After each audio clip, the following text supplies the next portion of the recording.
आप देख रहे हैं बियानी टीवी, बात में दम है। नमस्कार दोस्तों, डॉक्टर संजय बियानी।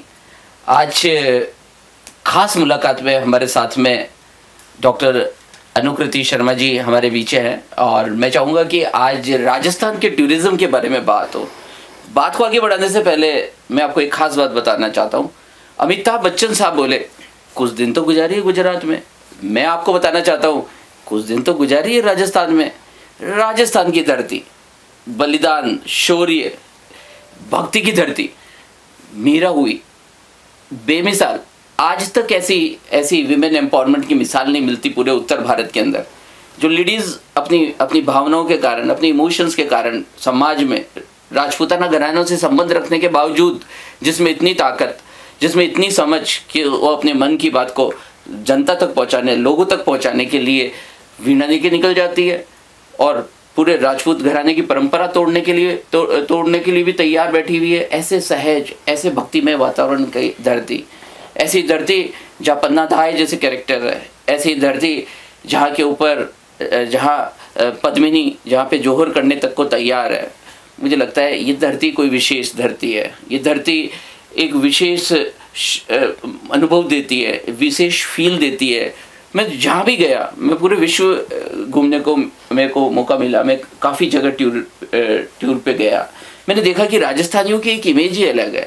एक इमेज है पीसफुल पर्सन की, और इस इमेज को कहीं ना कहीं टूरिज़्म के अंदर शायद कुछ पूरी तरह से निखारा नहीं गया है। और आज इसी बात पे चर्चा करने के लिए कि राजस्थान में टूरिज़्म में क्या स्कोप है, क्या अपॉर्चुनिटीज़ है और क्या थ्रेट्स है। हमारे बीच में डॉक्टर अनुकृति जी हैं जिन्होंने पीएचडी कर रखा है इस सब्जेक्ट के ऊपर, और डेफिनेटली रिसर्च के दौरान, पीएचडी के दौरान आप बहुत सारी बातों से आपका समय निकला होगा मैम। सो मैम, आपको क्या लगता है कि राजस्थान में आज की बात करें, हम कोई इतिहास की बात नहीं करेंगे, आज राजस्थान में मुझे तो टूरिज्म का बहुत स्कोप दिखाई देता है। क्योंकि राजस्थान एक ऐसा प्रदेश है जहाँ पे बहुत धूप पड़ती है, बहुत रेगिस्तान अगर देखा जाए, डेजर्ट, तो राजस्थान जैसा डेजर्ट पूरे एशिया में नहीं देखने को मिलेगा। तो टूरिज्म की इतनी अपार क्षमताएं होने के बाद में भी लोगों में बेरोजगारी है। और तो इस टूरिज्म को इम्प्रूव करने के लिए, राजस्थान में टूरिज्म को बढ़ाने के लिए आपके दिमाग में क्या ख्याल है मैम? देखिए, राजस्थान में मैं आपकी बात से बिल्कुल सहमत हूँ कि अगर हम राजस्थान में पर्यटन की बात कर रहे हैं तो बहुत ज़्यादा स्कोप है कि हम यहाँ पे पर्यटन को विकसित कर सकते हैं। जिसके लिए हमें बहुत ज़्यादा ज़रूरी है कि हम इस तरीके के कोर्सेज़ हमारे स्टूडेंट्स के लिए यहाँ की यूनिवर्सिटीज़ में लेकर आएँ, यहाँ के कॉलेजेस में लेकर आएँ, ताकि स्टूडेंट्स को पर्टिकुलर ट्रेनिंग मिले, पर्टिकुलर उन्हें जानकारी मिले और वो स्किल्स हम लोग इन स्टूडेंट्स में डेवलप कर सकें जो ट्रैवल, टूरिज्म और हॉस्पिटैलिटी इंडस्ट्री के अंदर काम आ सकें। सिर्फ स्किल डेवलपमेंट कर देने से ही हम उनको पूरी तरीके से इस सब्जेक्ट के बारे में नॉलेज नहीं दे सकते। एक्सक्लूसिवली हमें कुछ कोर्सेज इनके लिए शुरू करने पड़ेंगे। लाइक MBA कर सकते हैं हम, जो हम टूरिज्म के अंदर travel, tourism, hospitality MBA start किया जा सकता है, या PG डिप्लोमा कोर्सेज स्टार्ट कर सकते हैं। इस तरीके के कोर्सेज हमें लाने चाहिए हमारे विश्वविद्यालयों में as well as in the colleges for the improvement in the Rajasthan tourism industry.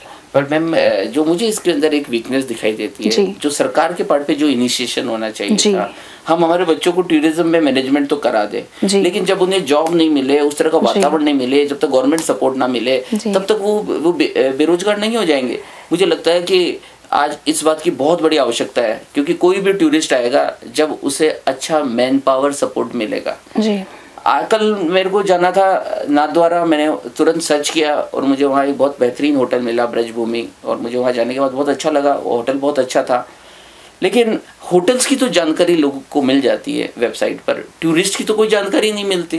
भाई कौन वहाँ पे जो टूर ऑपरेटर है वो कौन से होंगे, वहाँ पे टूर गाइड कौन से होंगे, उनका क्या प्रोफाइल है, उनकी क्या क्वालिफिकेशन है, उनकी क्या समझ है, उनके बारे में क्या रिव्यू है, वो इन्फॉर्मेशन ही नहीं मिलती, जो सरकारी लेवल पे बड़ी आसानी से बनाई जा सकती है। एक वेबसाइट जहाँ पे क्वालिफाइड कॉम्पिटेंट लोगों को इम्पैनल किया जाए। मुझे लगता है कि स्टार्टिंग के अंदर कोई क्वालिफाइड लोग ना भी मिले, पर सही समझ वाले लोग तो मिलते हैं। तो ये सही समझ वाले लोगों को एक बार स्टार्ट करके अगर उनकी प्रोफाइलिंग को एक वेबसाइट के थ्रू प्रॉपर्ली डिस्प्ले किया जाए, जो कि वास्तव में राजस्थान के बारे में जानकारी रखते हैं, जिनके कुछ वीडियो वहाँ पे अवेलेबल हो, ताकि लोग बड़े कंफर्टेबली यहाँ पर अपना प्लान कर सकें। आप सही कह रहे हैं, बिल्कुल इसकी बहुत ज़्यादा ज़रूरत है कि हम लोग यहाँ पे इस तरीके की वेबसाइट, इस तरीके के ब्लॉग्स स्टार्ट करें। गवर्नमेंट को ऑफकोर्स इनिशिएशन लेना चाहिए इसके लिए, क्योंकि ये ना केवल जानकारी के लिए ही इम्पोर्टेंट है, बल्कि ये किसी भी टूरिस्ट, किसी भी पर्यटक की सेफ्टी और सिक्योरिटी के लिए भी बहुत ज़्यादा ज़रूरी है। और उसी फीडबैक के थ्रू हमें ये पता चल सकता है, जो पर्यटक देगा फीडबैक, कि हमारे गाइड्स किस तरीके की चीज़ें परफॉर्म कर रहे हैं। क्योंकि मैक्सिमम टाइम जो राजस्थान पर्यटन के लिए नेगेटिव फीडबैक्स आ जाते हैं, वो भी कहीं ना कहीं पे गाइड जिम्मेदार होते हैं कि गाइड ने प्रॉपर्ली उनको इन्फॉर्मेशन ही नहीं दी है। तो बहुत हद तक आप सही कह रहे हैं, सरकार को ऑफ कोर्स इनिशिएटिव्स लेने चाहिए कोर्सेज के लिए भी, एज वेल एज इस तरीके की वेबसाइट्स और ब्लॉग्स ओपन किए जाने चाहिए। और जो हमारे यहाँ पे अनएक्सप्लोर्ड एरियाज हैं, अनएक्सप्लोर्ड प्लेसेस या डेस्टिनेशंस हैं पर्यटन की, या टूरिज्म प्रोडक्ट्स हैं, उनके लिए हमें वर्चुअल टूर्स ज़रूर स्टार्ट करना चाहिए। ग्रेट मैम, अभी आपने वर्ड यूज़ किया स्किल एजुकेशन। टूरिज्म में आजकल स्किल एजुकेशन के ऊपर भी सरकार ने बहुत सारे कोर्स बनाए हैं जी। पर मैं इस बीएनए टीवी के शो खास मुलाकात के द्वारा ये बात बताना चाहूँगा, ये बात अपनी रखना चाहूँगा कि स्किल डेवलपमेंट से भी एक बड़ा एरिया है जिसको कहते हैं विल डेवलपमेंट। स्किल तो बढ़ रही है पर विल नहीं बढ़ रही। जब तक हमारी विल नहीं होगी तब तक हम स्किल कैसे इम्प्रूव करेंगे?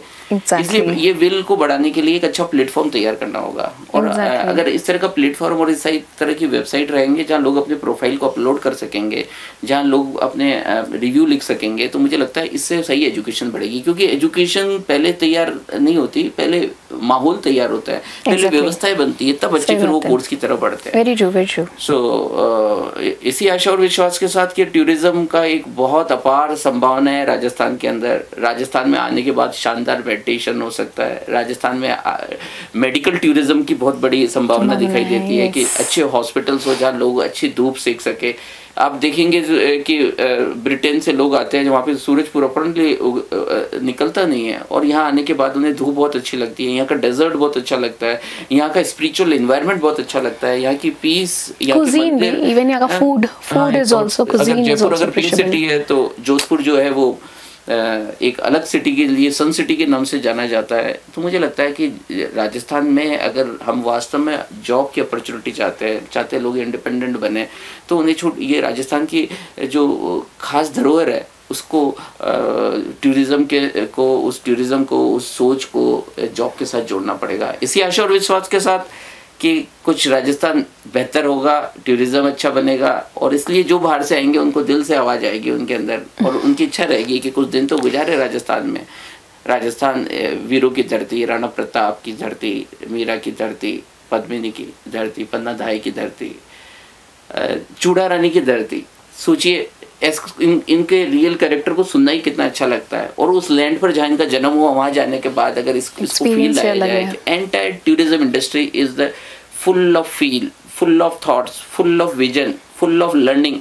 अगर किसी को लर्न करना हो तो मुझे लगता है कि उसे उस प्लेस पर जाना चाहिए। और वास्तव में लर्निंग तभी होती है जब आदमी विजिट करता है। अभी दुनिया ये बात समझने लगी है, दूरियां कम हो गई है। अगर इसको पूरी तरह से फैसिलिटी को बढ़ाया जाए और इस तरह की वेबसाइट्स को इनिशिएशन ले हमारा टूरिज्म डिपार्टमेंट, बट बड़े अफसोस के साथ कहना पड़ता है कि प्रॉपर से वीडियो भी अवेलेबल नहीं है। एक ऐसा वीडियो नहीं जो बांसवाड़ा, बाड़मेर, सिरोही, पाली इनकी खास बात को प्रॉपरली पिक्चराइज कर सके। कितना बजट हम टूरिज्म पे खर्च करते हैं, जरा सोचिए। वो वीडियो प्रिपेयर करना कोई बहुत बड़ा काम है, पर अगर इसमें इनिशिएशन होना चाहिए और हमें लगता है अगर ऐसा हम कर सके तो टूरिज्म को और बहुत बढ़ावा मिलेगा। अनुकृति मैम आप यहाँ आए और हमने कुछ एक राजस्थान की एक विशेष बात पर आज ध्यान दिया। मुझे लगता है ये एक बहुत अच्छा अवसर था आपका यहाँ आना। We are very grateful and हमारे व्यूअर के बिहाफ पे मैं आपको थैंक यू बोलना चाहूँगा। फिर मिलेंगे, फिर बात करेंगे। इस खास मुलाकात का जो प्रोग्राम है हमारा चलता रहेगा। दिल से, जहन से, मन और आत्मा से आप सब लोग को शुक्रिया। Thank you so much for listening and watching us.